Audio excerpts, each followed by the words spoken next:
This is the Homestead Journey Podcast, the podcast dedicated to the pursuit of self-sufficiency, self-reliance, and sustainability. This is episode number 67 of the Homestead Journey Podcast. Welcome, welcome, welcome. Thank you so much for taking time out of your busy schedule to join us here on the Homestead Journey. My name is Brian Wells. I am coming to you from 3B Farm and Homestead here in beautiful upstate New York. And folks, this week has been a great week on the homestead. I've got some things that I'm just so excited to share with you. So let's jump right on over to this week's Homestead Happenings, and I will bring you up to speed with what we've been doing here on 3B Farm and Homestead.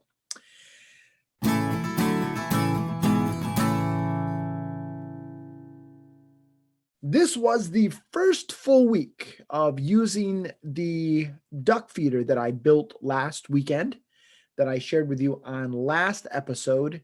And so I wanted to give you a bit of an update on how that's working out. So first of all, the ducks and the geese did figure it out and they have been using it. Nobody is starved to death. So that was one of the things I was a little bit worried about, is whether or not, first of all, the holes were big enough for the geese to put their heads in, and they were. And then I was a little worried about whether or not they would be willing to put their heads in there to get the feed, and they have been. Unfortunately, it has not cut down on the waste as much as I had hoped it would. There is still quite a bit of feed that is getting spilled on the ground, and part of that is just simply because of the way ducks and geese eat. They like to get some feed in their bills, and then they go over to the water and they dip it in there and then they swallow it. And part of it's the dry feed. They like the water, the wet, and they're just messy birds to begin with. So it has not, I think the feed waste is less, but it certainly has not driven it down to the level that I wanted to get to. So we'll keep using the feeder. However, I was bringing the feed in tonight, and because of, well, ducks and geese getting water all over the place, I turned and slipped and fell, and bam, I broke the lid on this feeder. So I had already, when I cut some of the holes, I had cracked the side of the tote a little bit. So I think I'm going to go buy another tote and re-drill the holes and maybe try a little bit of a different angle on some of these things. We'll see, maybe raise up the PVC pipe on the side of the tote so they're having to reach down in a little bit more and see if that makes a difference. But it's working, but not as well as I had hoped. But that's the update on that feeder. And so as I keep tweaking it, I will try to keep you apprised of how things are going. And who knows, maybe this won't work out and it's not the answer that I've been looking for. And if you have a great duck feeder that's worked out well for you, where they don't get the food all over the place, I would love to hear from you. Brian@thehomesteadjourney.net is my email address. And so if you could fill me in on what you found successful, I would greatly appreciate it. This week was also my wife's birthday. And so she asked me she asked my son and I to make dinner for her on Monday for her birthday. And so we did that. My son actually last Sunday made a cheesecake that we ended up cutting into for my wife's birthday. That was absolutely amazing. The kid can just make a cheesecake like nobody's business. But I went ahead for my wife's birthday and made some chicken in the cast iron. And folks, it was delicious. It was the second time I've made chicken this way. It actually is a lime cilantro chicken. The first time I made it according to the recipe, but this time when I went to make it, I didn't have any limes on hand. So I went ahead and used lemon juice and it came out okay. I shouldn't say okay. It was really, really good, but I do prefer the lime better. But cooking in that cast iron is it's so great. I love it. You start it out on the top, throw it in the oven to finish it off, and it's just amazing. I also made Brazilian style black beans. I didn't have salt pork. I had bacon ends, so I used bacon ends instead of the salt pork. I prefer the salt pork, but it was still very, very good. Usually my wife actually makes the black beans and rice. I grew up in Brazil. She can actually make the Brazilian style black beans better than I can, but I did my best. It was very good, and it was great to celebrate her birthday together with some of those things. This week has been all about the bacon here on the homestead.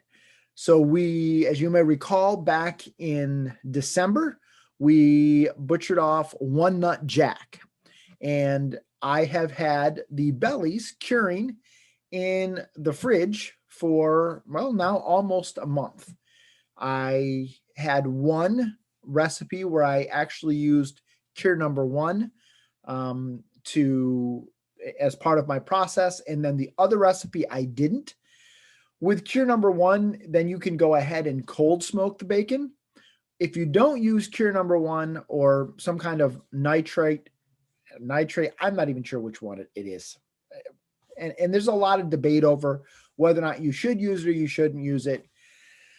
I'm just not going to even get into all of that stuff. But what it does is it really helps kill the bacteria that can cause you, well, when you're curing meats that would end up killing you, like listeria. I think, what are some of the other ones? Botulism, I think. And so anyhow, if you're going to cold smoke things, it's highly recommended that you utilize cure number one or cure number two, depending on what recipe you're doing. If you're doing sausage, I think it's cure number two. Bacon is cure number one. I'm not an expert in any of that. So if you have any questions about that, just kind of do a little bit of research on it and kind of make your own decisions, I guess.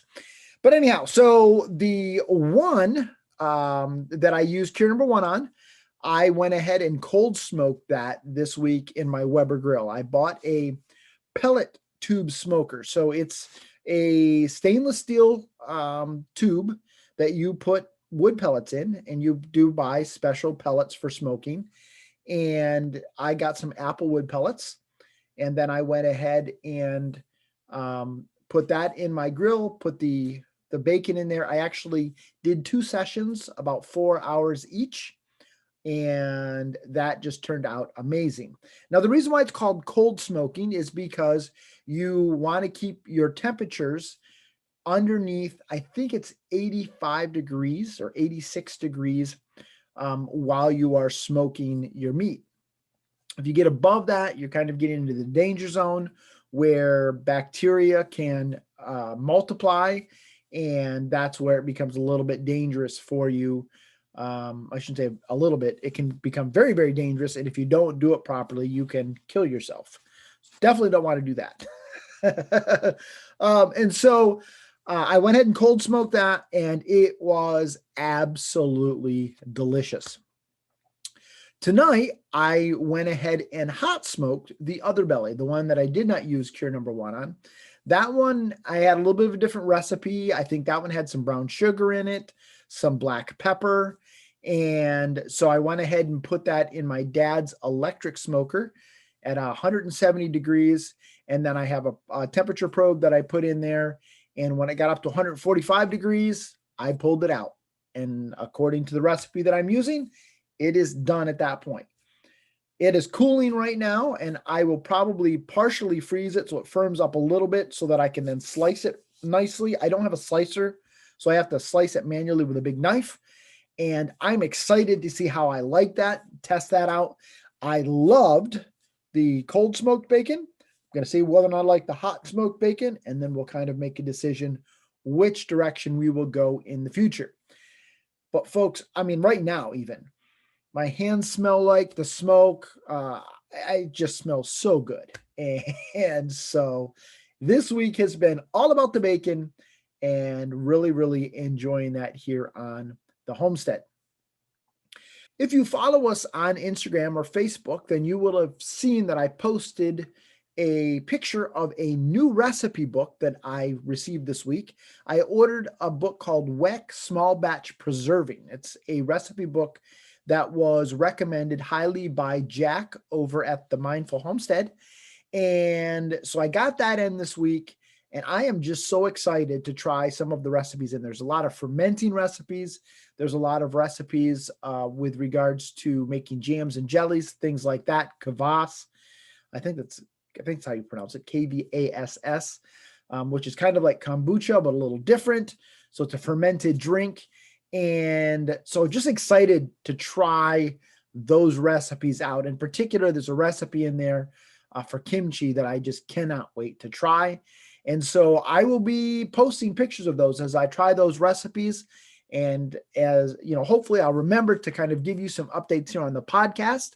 But if you don't follow us on Facebook and Instagram, go ahead and do that. The links are in the show notes. And then as I post the finished product, if you have any kind of questions for me, definitely hit me up and I will do my best to answer them. I also spent some time getting my seed order together, and I don't have it all the way done yet. And as I have been looking and watching Fedco, which is my kind of go-to seed company, right now they're having a struggle keeping up with the order. So I'm going to try to get the varieties. I have the kind of the overall seed order from a high level perspective. You know, I need to order more beans. Okay, now I just need to select a variety of beans. I need to order more zucchini. Okay, what variety of zucchini? Those kinds of things. But I know what I need to order. I just need to choose, in some cases, choose a variety. But I need to get that together because right now Fedco is opening up at noon each day, and they close as soon as they reach a prescribed number of orders. And today on Instagram, they said that they closed orders off at 12:15.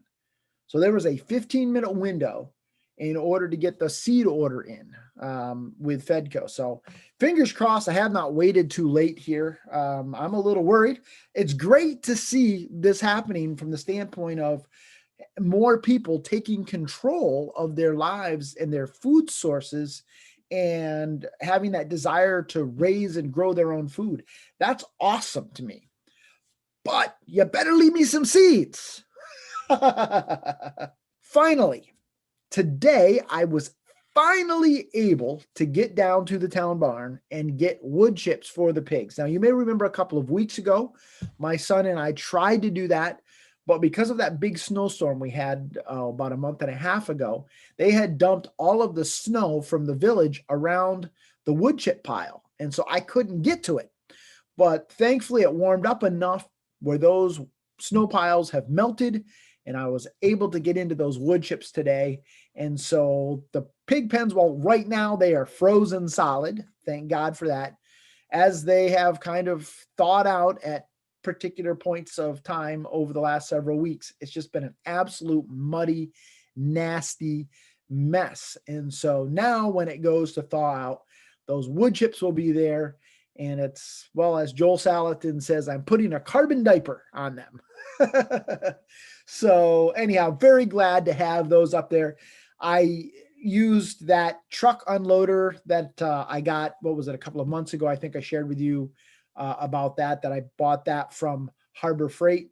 And it's simply a tarp that you kind of pull into the back of the truck that's attached to a roller. And then there's a handle, and you kind of just crank the wood chips out of the back of the truck on it's almost like a conveyor belt. It works really well. It's not perfect. I still have to get in there, and the stuff that's on the sides, I have to kind of scrape out, but it's much better than the old way that I had when I would have to shovel it out, shovelful after shovelful. I'm just not getting any younger, folks. And in fact, right now I'm sitting here, I'm kind of sore.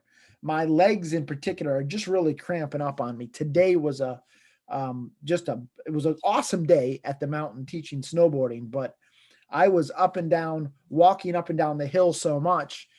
We had one class, I think we had 20 some odd students, never ever having ridden snowboards. A lot of them were adults, and it was just busy, and my legs are feeling it right now.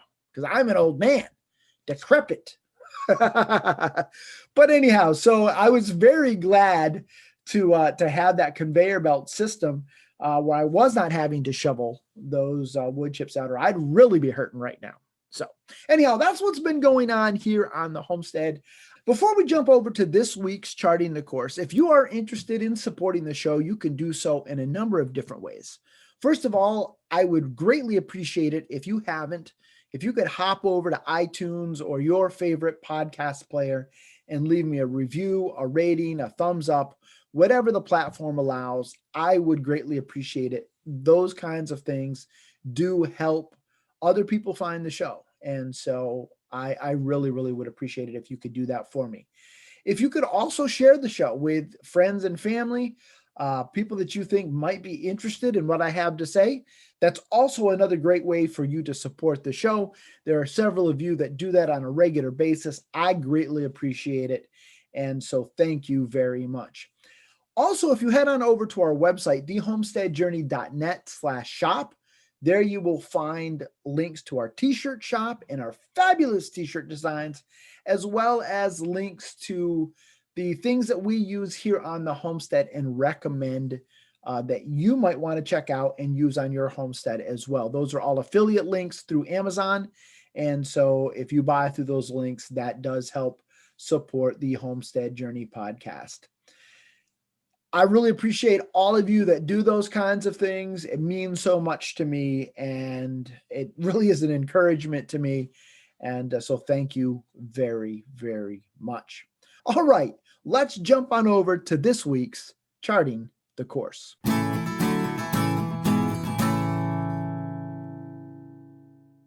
So today we are continuing our three-part series as we take a deep dive into self-sufficiency, self-reliance, and sustainability.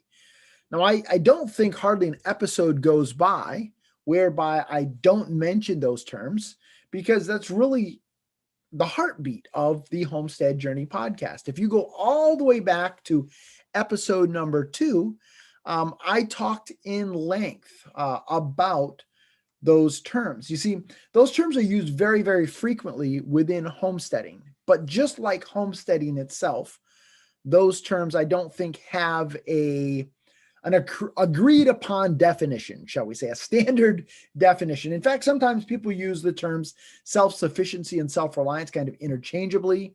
And sometimes people have, different meanings with regards to what it means to live a sustainable lifestyle. And so back on episode number 2, I gave you my definitions of those terms and at least how in my mind they're interconnected and how they apply to homesteading. Just by way of review, to me, self-sufficiency speaks to stuff, the things that we can raise, grow, produce, and process on our homestead. Self-reliance speaks to skills. Do I have the skills necessary to raise, grow, produce, or process the stuff that I need? And then to me, sustainability speaks to systems. Do I have in place systems where with minimal to no off-farm inputs, I can use my skills to raise, grow, produce, and process the stuff that I need? As we talked about on episode number 2, and as we've talked about since then, to me, we will never, ever, I don't think it's possible. Maybe in some areas we may, but as far as just overall, I don't think it's ever going to be possible for us to achieve 100% self-sufficiency, 100% self-reliance, 100% sustainability. And that's why I've entitled this podcast the Homestead Journey Podcast, because we are journeying towards those ideals, understanding that we're never going to reach that destination, and that's okay. We're going to enjoy the ride. We're going to enjoy the journey. We're going to keep taking steps, baby steps sometimes, but headed in that direction. A desire for self-sufficiency, a desire for self-reliance, a desire for sustainability, but also understanding we're never going to fully achieve that, and that's okay. So on last week's episode, we talked about self-sufficiency. We talked about the stuff that we might want to think about raising, growing, producing, or processing on our homestead in 2021. We talked about coming up with a list of those things, kind of our dreams of someday we'd like to on our homestead grow this, raise this, produce this.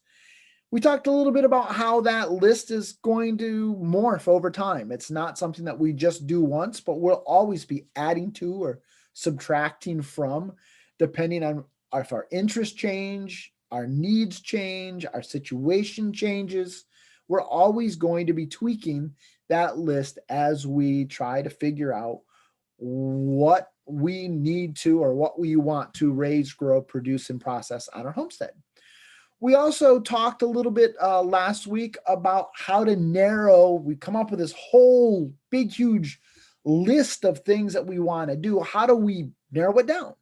And so we talked a little bit about using the SMART goal framework that we had discussed back in episode 64, and especially the A and the R.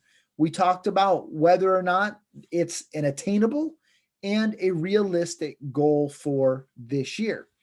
So for example, you may have the dream of someday buying a steer, raising it out, and then putting it in the freezer. And that's an awesome goal.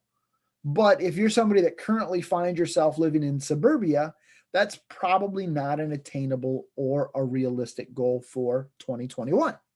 And so we kind of think about those kinds of things and we narrow it all down. And that leads us to, okay, we know what we want to raise, grow, produce, and process. Do I have the skills necessary to do that? And so that's what today's topic is all about. How can I become more self-reliant this year? Now, way back in episode number 3. So last week we talked about episode number 2. This week, we're going to talk a little bit about episode number 3. So way back at episode number 3, which is like 64 episodes ago. So I know that you may not remember everything about episode number 3. So let me just kind of refresh your memory, shall we say. Back on episode number 3, I talked about some of the resources that you might use in order to be able to acquire the skills that you need. There are many, many people that are coming into homesteading right now who did not grow up around this. And that's okay. That's great. But when you think back in the days of Ma and Pa Ingalls, just to use them as the example again, because for many people, they are the homesteaders, right? Back in those days, and even up into the early part of the 20th century, those skills that we associate with homesteading were passed on from generation to generation. And if you are coming into homesteading without having been passed those skills, then you may feel a little bit overwhelmed. You probably feel a lot overwhelmed and you're trying to figure out, okay, how do I acquire those skills? So that's what we talked about at length back in episode number 3. And I don't want to rehash all of that, but just kind of at a high level, we talked about some of the resources that I recommend, things like books and magazines, which is really where I would start. Even before you start using internet resources. And that's because with books and magazines, even though as my grandfather used to say, Brian, no paper ever refused ink, there's at least a little bit of a vetting process that happens before an article is published or a book is put into print. Where with internet resources, they're great, don't get me wrong, but anybody can set up a blog, anybody can start a YouTube channel, anybody can start a podcast and claim a level of expertise. And sometimes, especially if you're brand new to a topic, it's hard to know whether or not Joe Blow from Idaho actually knows what he's talking about.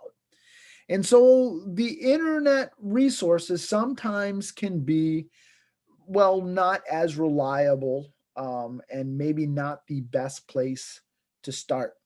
We also talked about classes that you might be able to take through your local community college, through an extension office, sometimes local stores there's a store here locally that teaches classes on sausage making. Another store here locally periodically does classes on how to make soap.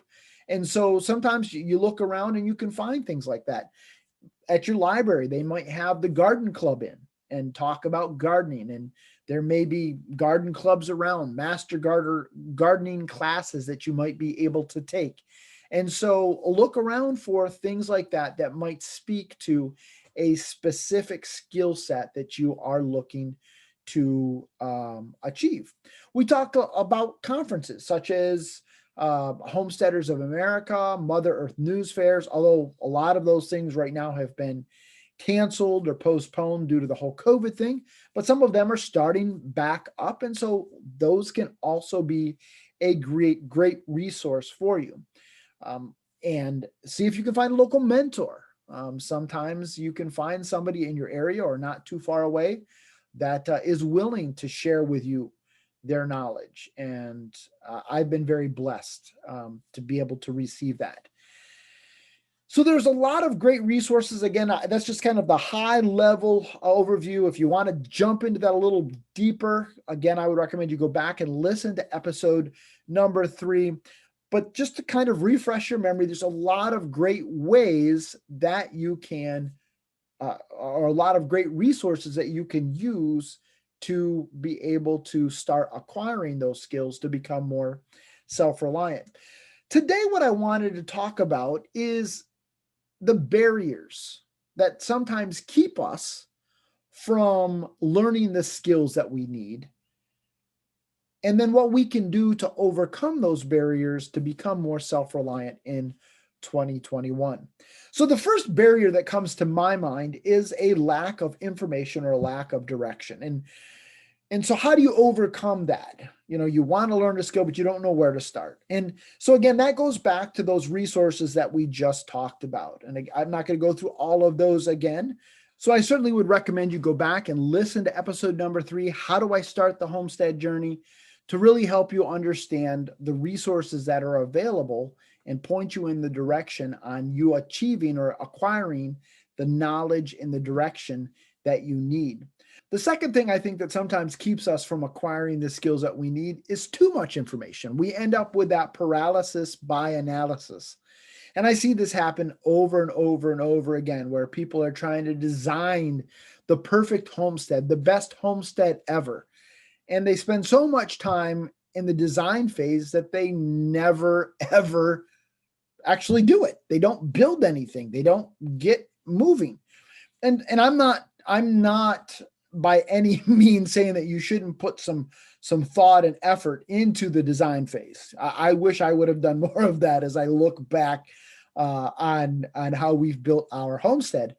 But sometimes we can get so focused on the acquisition of knowledge or trying to understand every nuance of something that we never get started in acquiring the skills because we have that paralysis by analysis. So how do you overcome that? Simply put down the books, put down the phone, step away from the computer, and do something. Even if it is wrong, do something. The third thing I think that can be a barrier to us acquiring those self-reliant skills is that fear of failure. Some people never start because they're afraid that they're not going to be successful at it. Folks, I'm going to be honest with you. There are going to be times when you fail. You're going to have peaks. You're going to have valleys. And sometimes it's going to feel like you have more valleys than you do have peaks. But get started. Don't let the fear of failure keep you in the starting blocks. Now, certainly, as I've said before, people will say, well, the best way to learn is from your mistakes. I disagree with that. The best way to learn is from other people's mistakes.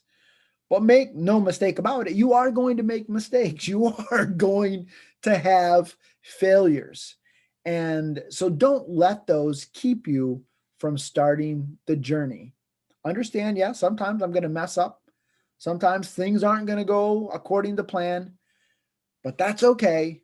I'm going to go ahead and get started anyhow. The fourth barrier that I think sometimes keeps people from acquiring the skills that they need to be self-reliant is an unwillingness to learn from their mistakes. Now, sometimes people, I think they're just too proud. I don't know if it's pride, arrogance, or maybe it's just a sense of, I don't know what it is, but you know people like this who they just never ever make a mistake. We all make mistakes, people. It's all good. We're going to make mistakes. And so we need to be willing to learn from those mistakes. But sometimes people, when they make mistakes, they just throw up their hands and they quit. At the first sign of things not going according to plan, they just throw in the towel, they leave the homestead, and they head back to suburbia. We've got to be willing to learn from our mistakes. If we're not willing to learn from our mistakes, we are never, ever going to fully acquire the skills that we need to be self-reliant. So how do you overcome that barrier? Well, first of all, it's just simply learn from your mistakes. You made a mistake. Okay, look at it. What can I do differently? What can I do better? What would I change? And learn from it. Be stubborn. Folks, I am, I'm a snowboarder, and I didn't learn to snowboard until I was 30, which is relatively old. I mean, there are certainly people that have learned older than that. But, a lot of people, when they're learning to snowboard, they're learning when they're kids or teenagers and whatnot. 30 is a little bit on the older side for learning to snowboard. And I remember when I started learning, anybody that's learned to snowboard knows that you fall, and you fall a lot. You spend more time on your butt or on your knees than you do on the snowboard when you are first learning to ride. And I remember when I first went out, the first time I ever went, it was miserable. It was horrible. My brother's a knucklehead. He took me to the top of the mountain and he brought me right down the face of the mountain. Now, it's not a huge mountain, but it is fairly steep. And it was a cold, rainy, icy day. Perhaps the worst conditions I think I've ever ridden. I don't know as I've ever ridden conditions worse than that to this day. It was bad. I was not dressed for the occasion. I was in jeans. And again, my brother takes me to the top, boom, right down the steepest part of the hill. It was miserable. After that day, spending so much time on my butt, falling and just being cold, wet, and miserable, my brother shook his head and he thought he would never get me on a snowboard again. But one thing about me, and it can be a good thing, and sometimes it's not such a good thing, but I am stubborn. My wife will tell you this. I'll own it. I'm stubborn. And I was not going to let that thing beat me. And so I learned to snowboard because I'm stubborn. And so I would just say to you, if you are making mistakes, like I was making mistakes in the snowboard, catching edges, going down on my face, on my butt, learn from your mistakes, but be stubborn, be persistent, be curious. You're going to make it through it, and then you will have achieved and acquired that skill that you need. The fifth barrier to achieving self-reliance is the failure to allocate the proper resources to acquire the skill that you are wanting to learn. And by resources, I'm thinking time, I'm thinking money, I'm thinking equipment. That's why it's very, very important for you to apply the SMART goal framework when you are narrowing down the goals that you are setting for yourself. And especially that A&R. Is it attainable and is it realistic? Am I willing to allocate the time? Am I willing to allocate the money? Am I willing to allocate the proper resources to acquiring this skill? The last barrier that comes to my mind, and I'm sure there are many, many other barriers, but the last barrier that comes to my mind that keeps us from achieving self-reliance is simply that we try to do too many things at once. And this is probably the biggest mistake that homesteaders, especially new homesteaders, make. They want to raise all the things, they want to grow all the things, they want to do all the things. And folks, that is just absolutely a recipe for disaster. Be brutally honest with yourself. Narrow things down and understand that, yeah, okay, maybe this year I'm only going to raise the Cornish cross meat birds. I'm going to take them and have somebody else process them because I just don't have the bandwidth whereby I can achieve that self-reliance where I can butcher chickens and put them into the freezer. That's okay. It's absolutely okay. Raise the chickens, take them somewhere else, have them processed. That's better than where you were last year when you were buying junk meat at the store, right? So again, understand that you can't do it all at once. Don't try. You're going to frustrate yourself and you're not going to achieve any self-reliance because you're going to be so overwhelmed.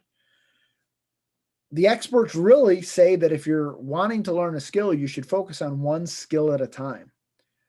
And I really strongly believe that. Depending on what you're trying to do, the time of the year, and so on and so forth, maybe a couple of things at a whack. All right, I can see that. But don't try to juggle too many balls at one time. Don't try to get too many things going because nothing's going to work. So learn one skill at a time. And as you learn one skill at a time, you're going to achieve greater and greater and greater self-reliance. All right, folks, that is it for this episode of the Homestead Journey podcast. I hope you found it helpful. If you have any kind of questions, you can reach out to me, Brian, at thehomesteadjourney.net, or you can reach me on all of our social media sites. The links are in the show notes.